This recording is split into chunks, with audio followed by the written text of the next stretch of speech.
Hello again, and welcome back to our last panel of the morning, upgrading networks and infrastructure. While local government has, for the most part, got a handle on transforming its legacy systems to digital, there's still much to do. On the other hand, central government departments, due to their size, systems, and complexities, are still yet to make collectively noticeable inroads. There have been some remarkable upgrades, but like local government, there is again much to do to make public sector digitally fit for the future. Upgrading networks as part of digital transformation is met with unique challenges, as for most, an off the shelf solution is not always available. This means a bespoke solution, if required, often with a hefty price, putting leaders in a precarious position of having to juggle demand and the necessity of delivering services to the public. So, how do leaders, firstly, understand the how and the why to justify the cost of transformation? And secondly, what's the impact on the organisation if they delay? Our panelists will be joining us to discuss how these challenges can be successfully overcome, with solutions from peers and colleagues from across the sectors sharing their thoughts and ideas.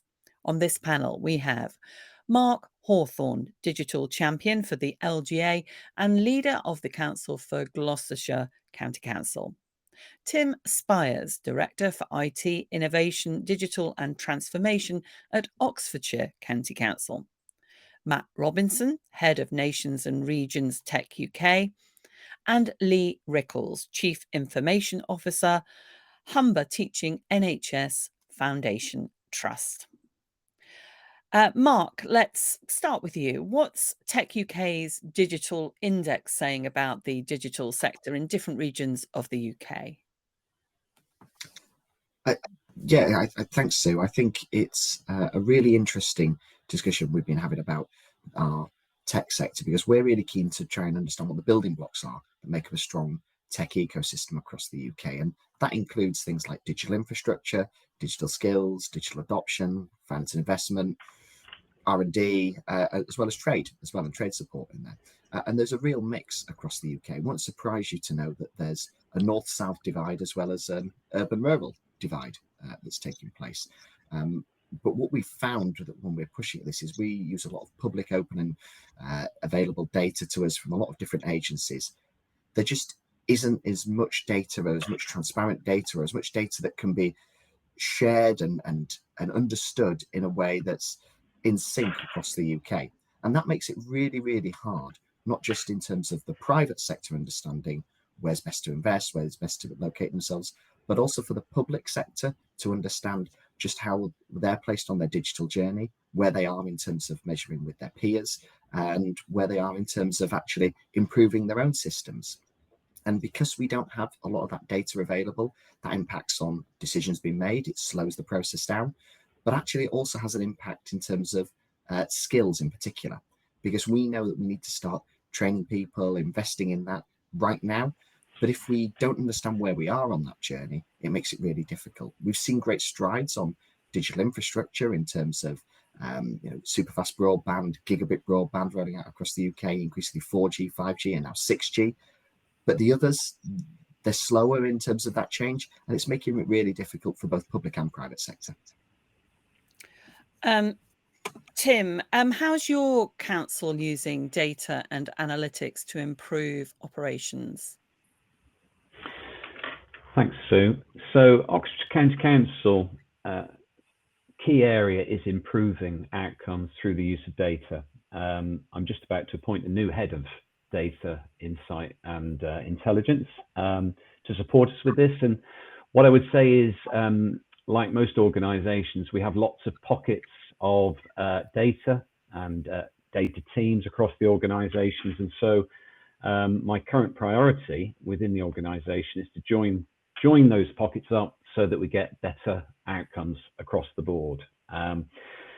What I would say is that we're making great progress on joining data with partners such as health, generating those better outcomes. And recently we set up a link enabling social care workers and staff in the NHS to see the joined up data that are in the council systems. which is making a real difference, Sue. You know, this is about, you know, the data for us and the information we have. It's about how do we use that to improve outcomes in a real sort of tangible way. And I think these are things that have been talked about for many years. But as I say, in Oxfordshire, we have a strategy that we are setting about delivering, and it is about all geared to improving those real outcomes. And sorry, I think I got Matt and Mark's names mixed up earlier. What about Mark for Gloucestershire County Council? Local government faces is that being in local government is a bit like spinning plates. There are numerous agendas that are pressing on our time. I think when it comes to digital, there are three things that we're really focused on. Firstly is the investment that we make as a local authority into technology and digital infrastructure that helps deliver services to local residents. And quite often the challenge there is doing the day job while trying to find capacity to innovate. We're also clearly heavily involved in making sure that our communities have that infrastructure, whether it's the gigabit, whether it is BDUK delivery, whether it's 5G, or in some communities 4G and 3G. We've got a real big role to make sure that that capacity exists within local communities. And the final one I would say is that we've got a role to make sure that the communities have the skills to then utilize that digital technology and the inevitable shift towards digital by default. So all of that's in the mix. And I think from a local government point of view, and certainly from a county council point of view here in Gloucestershire, finding the time and headspace to be able to focus on those outcomes can be really, really difficult. But it's also really important if we're going to deliver some of the changes we need to deliver to local services. So in Gloucestershire, we want to make sure every community can access services via digital connectivity. And we've also got to make the investment to make sure that we've got the capacity to deliver in places like adult social care, children's services, using digital innovation. And mentioned in the introduction about the importance of obviously the cost and the problems, you know, in terms of delay in implementation. On the cost side of things, do you have the right financial support to make the changes that you want? I think it is a struggle. I think we are making huge inroads into investing in digital infrastructure as an authority. But like all authorities, that's balanced against rising demand in social care. That's against the backdrop of rising costs in children's services. And anyone who's setting a budget globally within a local authority has to balance all of those off. I think one of the things that we really struggle with in local government is that we're quite often trying to just keep up with central government's ever-changing agenda around local delivery. So in adults, for instance, that the Care Act might have been delayed, but there's a huge amount of work around data and capacity that needs to be invested in over the next couple of years. So I think we're constantly struggling, but also constantly striving to keep up with the digital agenda. What we need is the space to be able to innovate and use the technology as it emerges to transform services over the next 10 years. And Tim, going back to you, what strategies do you have in place to ensure, actually it's a question for both of you really, that ensure that your council keeps up with emerging technologies? Did you want me to go first? Yeah, sure. Yeah. So we have an innovation team that focus on some of the things that Mark was touching on there. You know, how do we innovate? How do we bring in funding from, you know, external funding to support the council? We know that there are the challenges, the budget challenges, the resource challenges, but we also know that, again, as Mark's sort of outlined, you know, we have those real challenges for residents in Oxfordshire. So the Innovate team and also the other tech teams are working at how do we innovate? How do we think laterally? How do we, you know, tackle these problems in a new way? through the use of technology, Sue, but also, it doesn't always have to be technology. Some of it is about how it's adopted. And again, as I was saying earlier, I think often technology is rolled out as the be all and end all, but actually it's often about how it's adopted, how a process is changed that sit on top of the technology. So that's what we're focusing on, is that adoption, transformation, improvement in terms of outcomes, but also in terms of efficiencies. Lee, we've already heard this morning about the concerns about, reassuring people about security of their data. What's the risk of cyber attack and its impact to services and also obviously public confidence about keeping their information safe? So a really good question. I think the reality is we're all having cyber attacks every day of every week. The issue is it a significant cyber attack that actually has an impact, and there's a data loss, or an organisation is impacted to not so service provision is far more difficult to provide. In health, we've seen that a number of times recently. I mean, there's the Civica issue that's happened very, very recently. We've had the advanced, which was around the 111, and a number of electronic patient records got taken out. And I think the risk is there. The risk is linked to some of the other points that have been raised about investment. It's been, have we invested right? Have we got the right modern technologies? Have we got the right patching? Are we using the right tooling? Do we have the right expertise? All them are expensive, and all them are a challenge, especially in a very constrained financial envelope that we are operating in at the moment. So it really comes down to organisations' appetite to risk. How are they explaining risks to their executive and boards, or if it's councils, their governance structures, and making sure the risk is really clear and mitigated. There is a slightly softer aspect to it. So that's the hard bit of our patching technology. The other side, which I definitely, from my point of view, is probably the bigger risk, is the staff.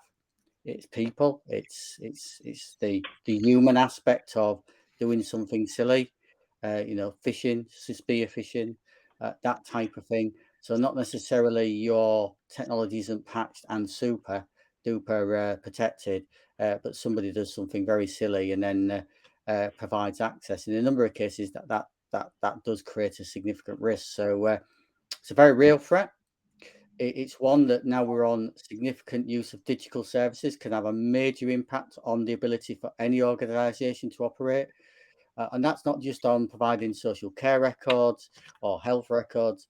That's just as simple as paying bills, buying medication in to be able to discharge patients, to put in short-term care, again, funding, or even scheduling staff and resource. So the risk is real. It can be mitigated. It's really getting that really clearer on your assurance framework, and having good business continuity plans to cope with it. But the reality is just when the next one's going to happen, and also the next one's probably going to be very different to the last one. So it's always hard to plan for the next incident. So unfortunately, not very positive, but it's very real, and we're seeing that. The key bit is the investment and the right resources and vendor management. And I can't understate the amount of importance is for vendors to have the right infrastructure, the right technology, and the right support. So a number of occasions we are completely dependent upon them meeting their statutory and legal requirements and meet standards to be able to prove that we are all secure. And Matt, how can the public and private sector help then to future-proof the challenges ahead? So I think it's a great question. At Tech UK, we do a large amount of work with our members who are across the different elements of the private sector, but do a lot of work with the public sector. And it's about them working in conjunction with public sector. It's about understanding the art of the possible, what people actually want to achieve, how we can deliver that within a budget envelope, what the timings are going to be like, on that as well, because actually these can vary and can change, but what the impact is in terms of skills, what this means in terms of ongoing support, or you've heard about digital adoption and what that means, how that process is rolled out, not just to your staff, but actually residents in your area as well.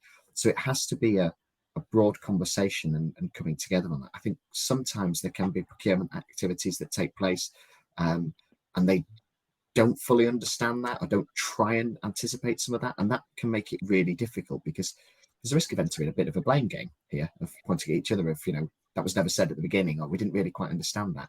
So getting that art of the possible right is really important. I also think, to Lee's point there, we talk about cyber attacks now. Cyber attacks are becoming so much more prevalent, as Lee said.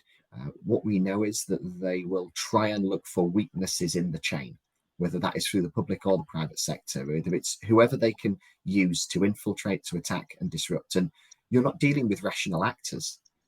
You're dealing with some people who are not looking at ransomware. They're just going to actually spill this data everywhere. They're just determined to try and destroy. And that doesn't matter whether that's in public or private sector. So that's a really real example where we've got to get our heads together and work on this, because helping each other is what's going to help the wider tech ecosystem. So it's important to understand the art of the possible, know that we're in the same boat and that we have some of those shared challenges, and try and, Mark's point as well, I thought was a great one for about the headspace to do this. Private sector can try and help, I think, with some of that headspace and work with public sector, but vice versa as well, because this can't just be a one-way street. It needs to be a dialogue and a conversation, and that's how we'll improve services. It's how we'll improve outcomes for residents, but it's also how we'll make sure we deliver on budgets too. Well, on the having to improve services, Mark and Tim, perhaps you could each explain how technology has changed the way that you deliver your services in a positive way, obviously. I'll go first. I mean, we talk about this quite often, but COVID was a real game changer in the way that we viewed digital. It wasn't just the nice to have, it became the absolute need to have. And certainly here in Gloucestershire, that's led to a huge investment in the tools for remote access, which is really important about making sure that we can continue to maintain our workforce. It's also improved the way that our customers can interact with us as a business. And all of that, I think, really proves that technology is a real vital tool for us going forward. We sort of did tech change in 2 weeks that would normally take about 2 years at the beginning of lockdown. But if you look forward, the real big challenges for local government are going to be around increasing demand. Adult social care is always the one that's brought up, because we are dealing with an ever-aging population. But at the same time as you've got increasing demand, you're seeing a huge strain on the labour market and the ability to actually employ people around domiciliary care to support older people as they go forward. Technology has to be part of that solution. Technology has to be part of the way that we build those services going forward. And all of us are stepping into that space very tentatively at the moment at different paces. But working with people like Tech UK and other industries, we as a sector really need to focus down on how we utilize that technology to make sure that we can deliver those services over the next 2 years. And I think every council up and down the country will be in the same headspace on that front. Tim? I agree with everything that's been said. Good points there, Mark. And, technology is an enabler, isn't it? Technology is, by investing in technology, yes, there has to be that business case. It has to be affordable, but technology can transform.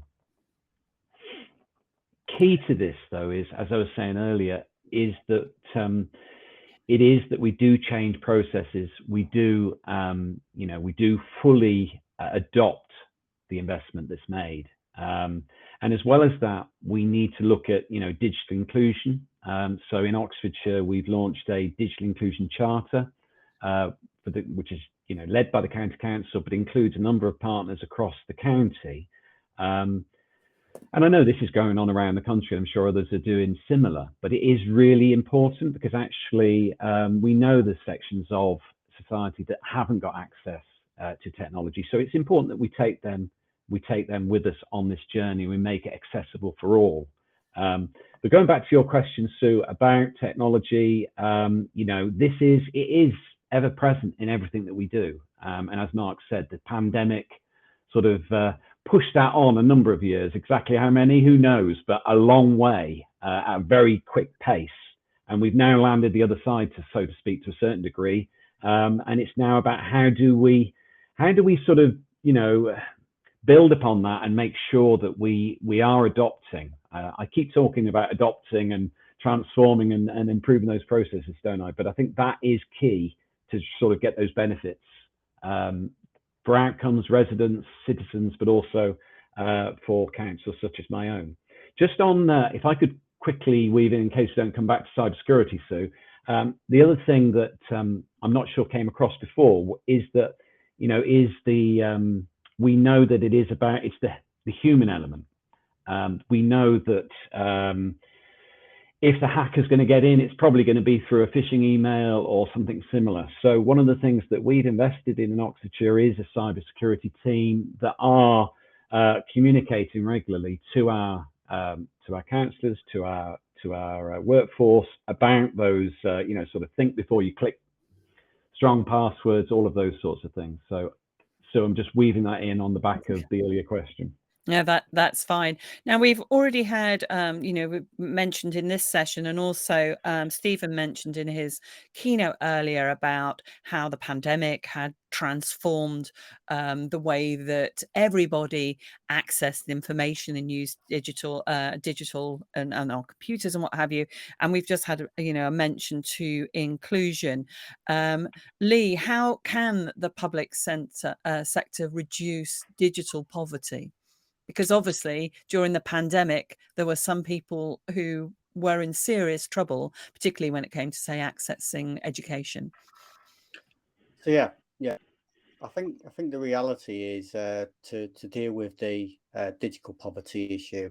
It's how we as partners, because again, what we'll generally have is a number of health organisations in a particular area, a local authority, and probably a number of vendors, organisation. I mean, there's some. I don't want to necessarily do any branded ones here, but there's a lot of people we actually work with. The key bit really is one, there's a willingness to work together to consider the person and not just the patient, or not just that person who receives services. Understand that person's requirements. And I know that's very generic, but in a lot of cases, most people have very different requirements rather than the generic way, especially from a health point of view. Have you booked your appointment? Have you done the, thinking about the patient rather than the person. And also how we can work with our vendors.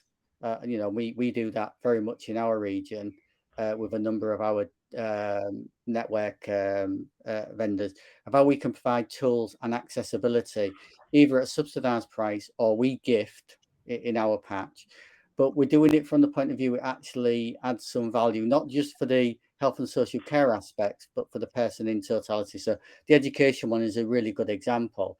And although you've got the education one, the education problem I had to solve was in our secure services, and it still exists now in mental health.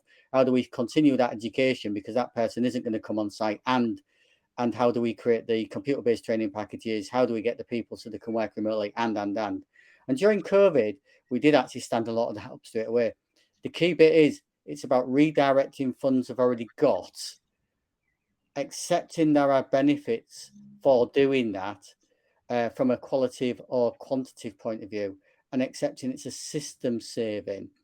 And by investing in that education, as an example, we are making a better economic position for our system. So, but it is really around them partnerships. It's really working the systems, but it's got to be working with all system partners and vendors. We got to work in that very, shall we say, joined up way. I mean, even today, I mean, on the BBC website, I noticed that their latest article. So it's not a COVID issue, it's a now issue. 1 million people have stopped subscribing to their internet provider. So that's 1 million more problems of connectivity, of how do we, when we're trying to push technology services, let's say technology, because that doesn't mean it has to be telephone. There's a lot of AI, an avatar that'll work very well over telephone. It doesn't have to be over video conference, but it's just how we pull that in. So yeah, partnerships, accepting there's an investment to be made, and we just need to change some of the rules of how we manage them assets and how we support them people. And it has to be done with vendors. Otherwise we just create another cost problem. And it's not, is it a case, Matt, there isn't, or is there an option of doing nothing? This is a sort of a truck that's already on its journey, effectively. It isn't. There is no choice. Yeah, doing nothing doesn't just mean standing still. It means falling behind. Now that's the nature of where we are. And actually, I was in a session yesterday in Manchester, speaking with a number of different companies, and they were saying, you hear all the time about things, fail fast and learn the lessons and what you do. But actually, one of the biggest conversations that keeps coming through is this aspect of siloed learning. We need to be sharing what we do and sharing that. And that's not just a comment towards public sector, that's comment towards private sector as well.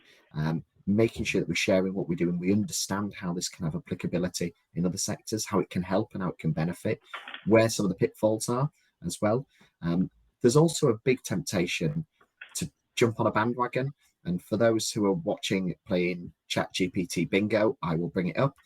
But everybody at the moment, I think, talks about ChatGPT. If I had £1 when it came up in every conversation, I'd be on a beach somewhere earning 20%.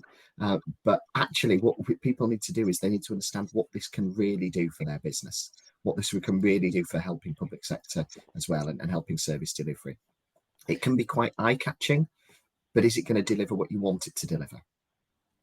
So, Mark, when it comes to Gloucester County Council, is the digital transformation, is it delivering exactly what you want to deliver at the moment?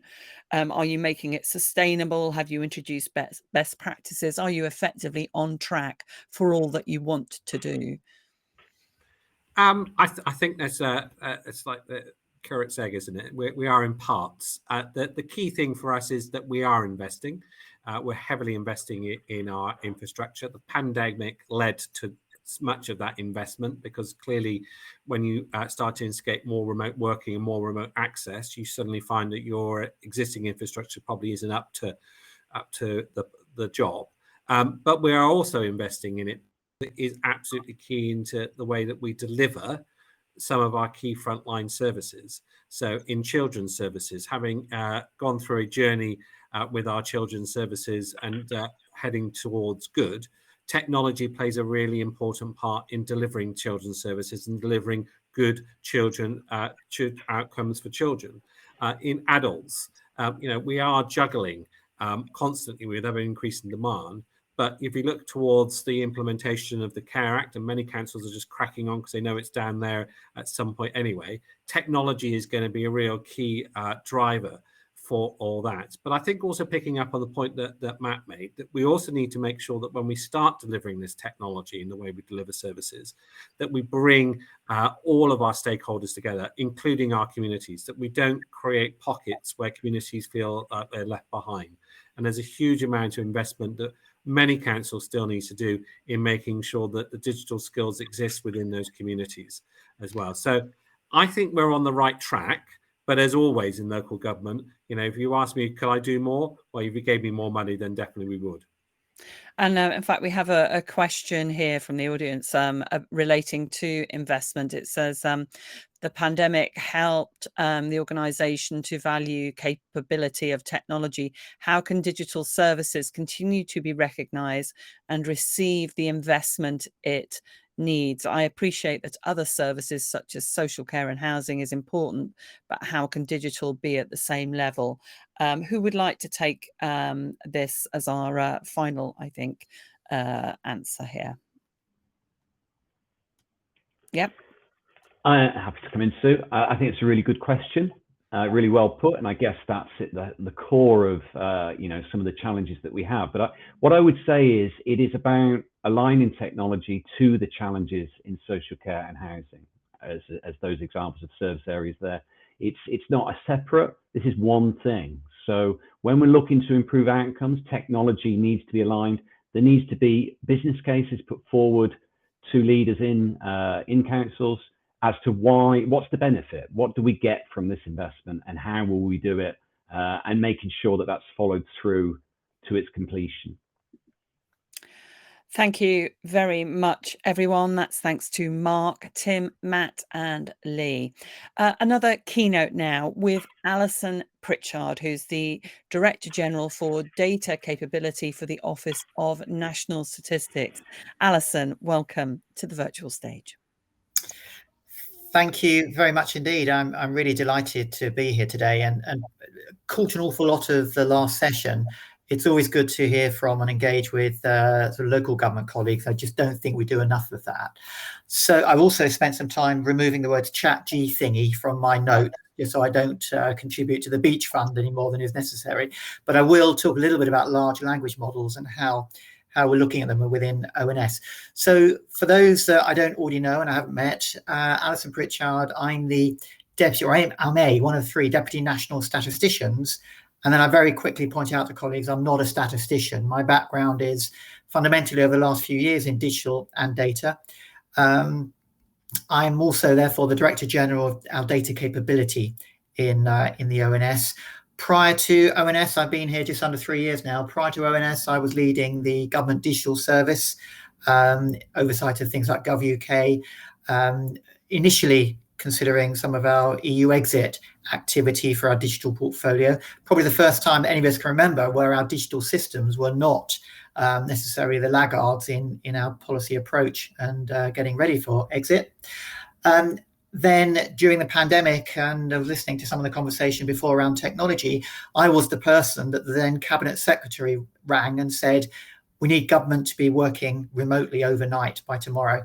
And that was the big push in understanding how we can use technology for those purposes. So I come to this particular role with quite a lot of operational data focus and operational delivery, now occupying a world of broader data analysis, data science, and really helping with ONS's journey from a traditional analytical body through to a far more data science driven operation and how we use data coherently. So let's jump on to the next slide. And I'm going to start with just a reflection that our relationship with the public on the use of data is absolutely super critical. And I would describe it as a fragile relationship. What you see here is a study we do on a regular basis to understand the confidence we carry with the public, and a lot of really positive numbers there.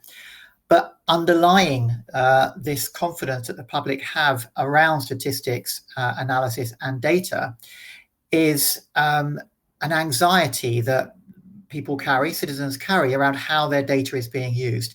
And it's almost like a cognitive dissonance that goes on, because ask people whether and how they want their data used. Many people will be quite protective. We know that in the health space in particular can be highly contentious. But then also ask people whether they expect government to be using data more effectively to deliver services and make improvements. And the answer is absolutely yes. And there's an expectation that we are. So I think as we make this journey on more active use of data in the heart of our services and our policy development and analysis, we must make sure we bring the public with us. And that's part and parcel of what we're collectively doing. And some of this presentation will draw that out. Let's jump on to the next slide. So I'm going to start with probably one of our biggest pieces of data gathering, the census. Census, which we've done over 100 or so years now, 1901, 1911 being considered some of the earliest modern census we've done in the UK.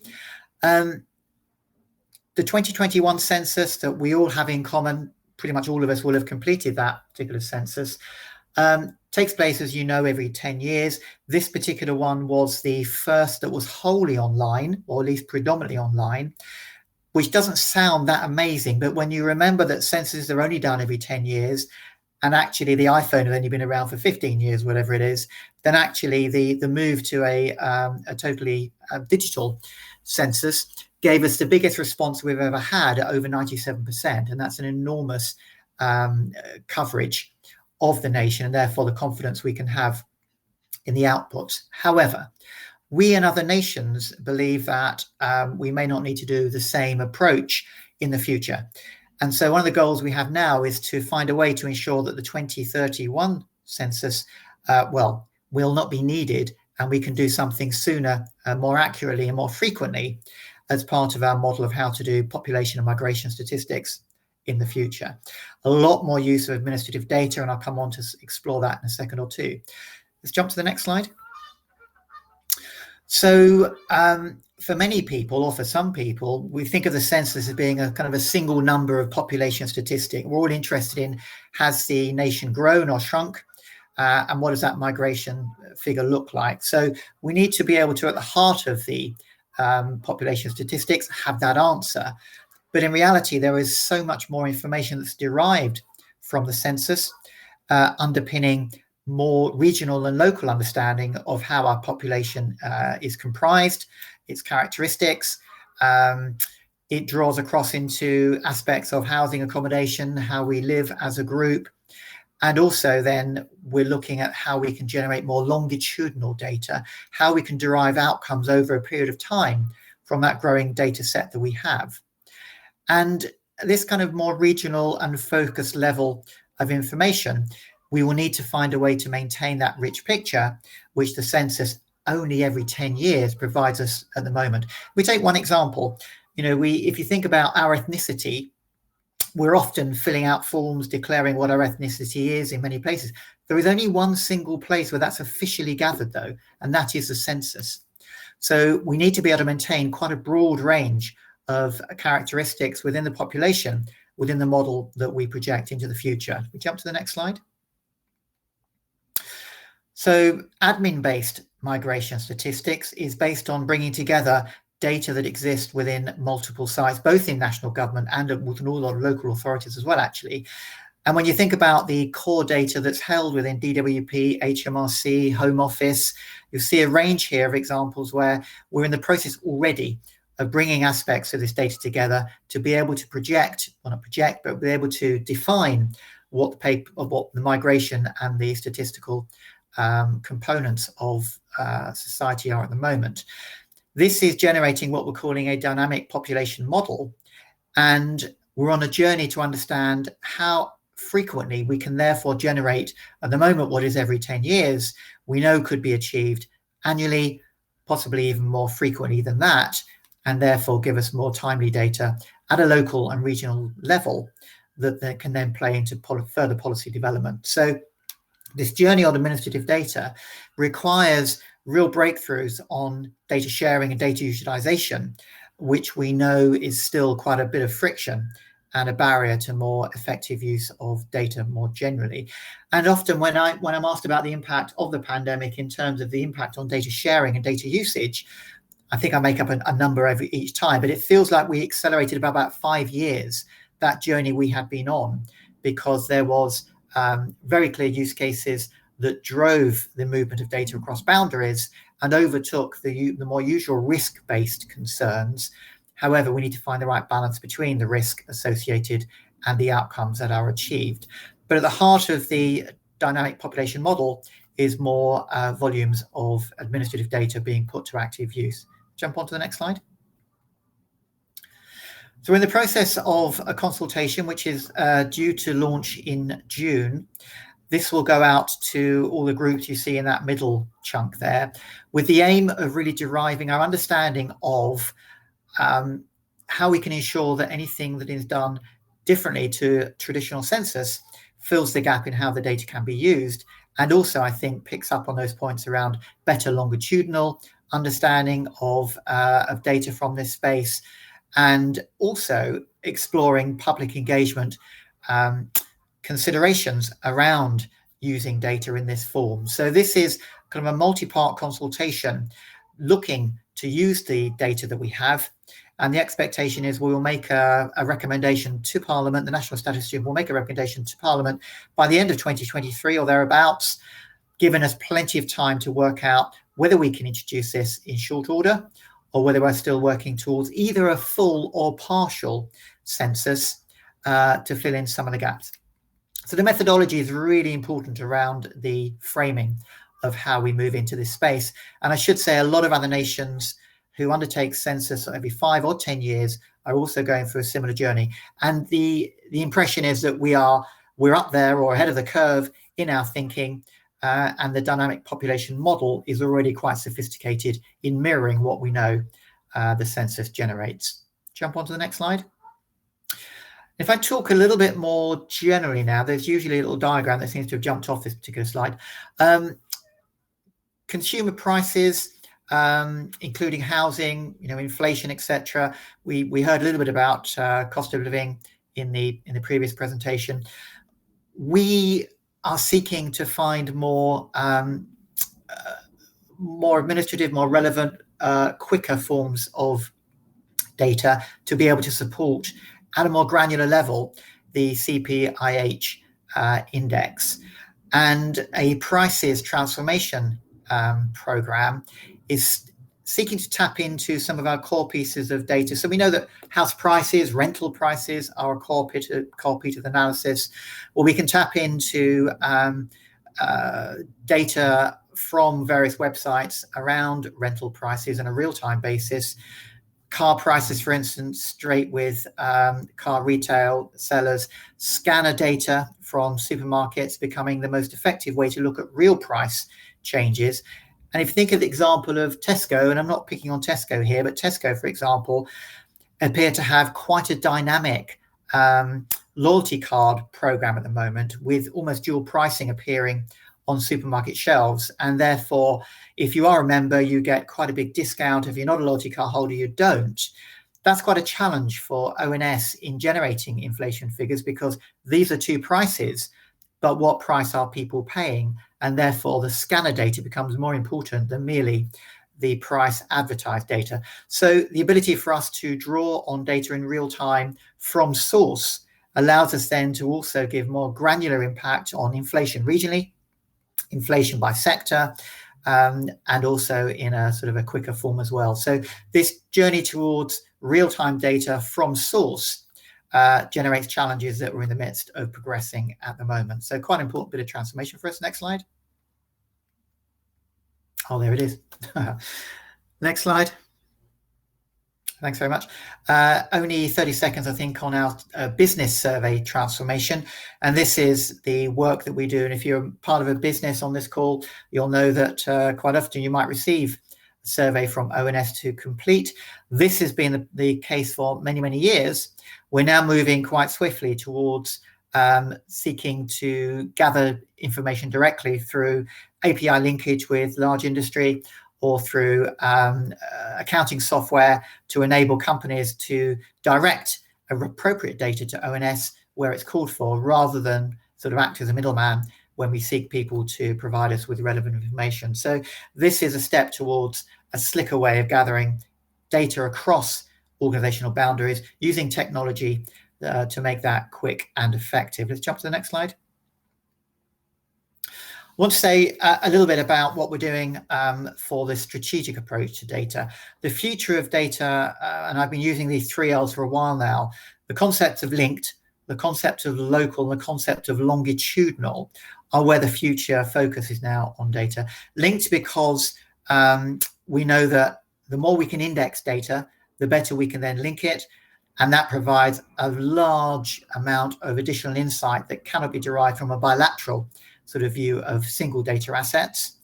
Local, not only regional, but local impact means how it impacts on us as individuals, and inflation is a good example of that. We all experience inflation in a different way.